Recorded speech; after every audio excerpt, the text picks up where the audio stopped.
তো hello guys, তো দেখতে পাচ্ছি আজকে আবার একটা নতুন ভিডিও নিয়ে চলে এসেছি। তো আজকে আবার একটা ছাদ ঢালাই আছে। তো আমাদের ফ্যান বক্স লাইট বক্স পুরা মানে লাগা কমপ্লিট হয়ে গেছে। পাইপ বিছাবো আজকেই ঢালাই হবে এটা। তো আজকে একটু হড়বড় আছে, তোমরা দেখতে থাকো পুরো ভিডিওটা।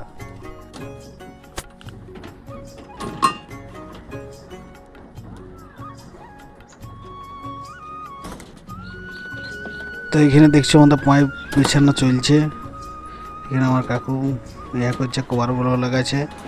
আজকে হড়বড়ি আছে বলে আর কাকু এখানে কভার বড় লাগায়, আর এখানে একটা ড্রপ মারছে পাইপ না হওয়ার জন্য। তো এখানে দেখছো, আর এখানে ঢালাইও স্টার্ট হয়ে গেছে। আমরা এদিকে কাজ করছি, একদিকে ওদের ঢালাই স্টার্ট চলছে, ঢালাই করা। তার বেশি বড় ভিডিওটা আমার পাশে বানাচ্ছে। তো এখানে সমাপ্ত করছি ভিডিওটা। তো দেখছো ঢালাই হয়ে গেছে। তো বাই, যদি ভালো লেগে থাকে তো ভিডিওটা লাইক শেয়ার কমেন্ট।